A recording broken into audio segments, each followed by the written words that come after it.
Konnan, did you watch SmackDown? Yeah. So it opens up. Did you see the SmackDown number, DI? Because I have it ready for once. Well, what is it? 2.468 million viewers, up 4% from the previous week. It's the best number since December 2020. Real? Also, first on all television in the key demo, it says. So, right.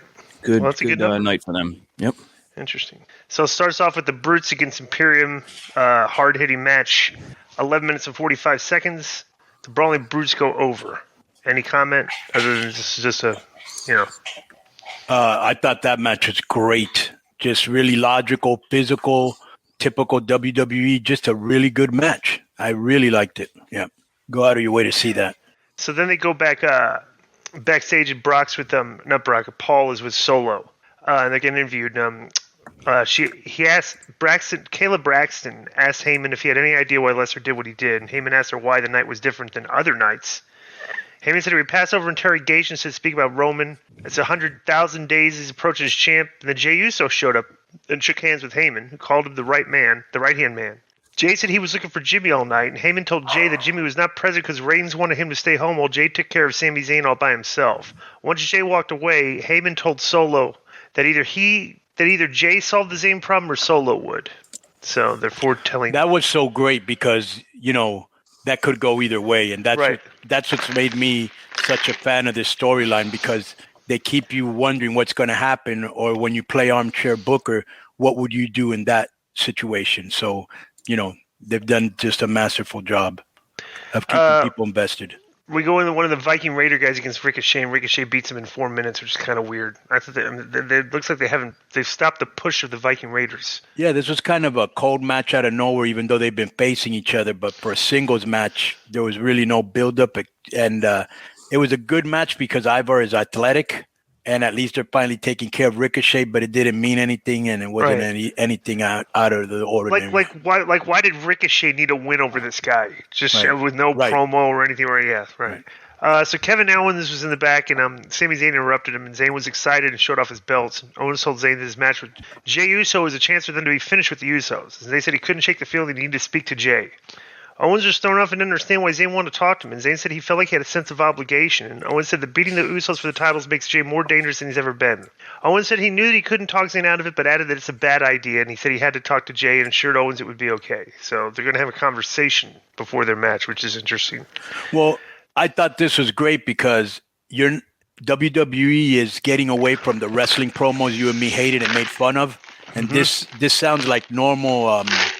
like a normal conversation, and I love the part where he goes, "You're right. This is a bad." He goes, "You're right. This is a bad idea, but I'm going to talk to him anyways." After I thought that was great, right? Because he's trying to talk him out of it and saying it's a bad idea. He goes, "You're right. It is a bad idea, but I'm still going to go talk to him." Right.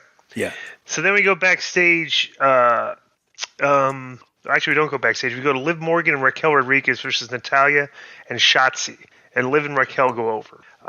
So let me tell you why I have a problem with this, because it's really hard when you have a short match, just with maybe 4 minutes or maybe less. 250. Right, 250. It's hard to get invested when the company is telling you they aren't important. You know what I'm saying? Right. And, bro, we've gone over how many lame and whack and cheesy names they give, their groups. Listen to what Shotzi and Natalya are calling themselves. The ballsy baddies, okay? Oh my God! Come on. Both girls heard that. You should put that anytime you talk, Joe. And I figure I'm here working on sound effects. Konnan's going to be like, "Yes, he finally did it." Right. No. Yeah. And so they put these two girls together. Shotzi has a lot of upside, but they put her and Natalya together. They don't mean anything. They put the other two girls together, and bro, I keep saying the same thing. What is Raquel's gimmick? A lat spread and a smile? Pretty much. Yeah. They like her. So backstage, Xavier. Well, there's a lot to like, but give her a storyline. Give her a backstory. Where does she come from? Something. Backstage, Xavier and Madcap are playing video games. Then LA Knight in the room complained about not being on the WrestleMania card. Wood said Knight probably would have been on the card if he'd worked as much as he talks. Then Woods offered to beat Knight in another match, and Knight picked up the video game controller and threw it on the ground. Moss had to hold Woods back from going after Knight for breaking his remote control for the video game. So I thought that was funny. This was also very good. It was something normal, that guy that doesn't play video games making fun of a guy that does, and then throwing the shit on the floor, and good verbiage by both. This was good. Right. So next was what we got here. Next is Triple H. So Triple H comes out and he basically announces that they're going to have the WWE draft coming up. So whatever. Well, what I did like about this is he got really good fire. He seemed generally pumped good energy. You know. Yeah. So then the Judgment Day comes out. They introduce Rhea.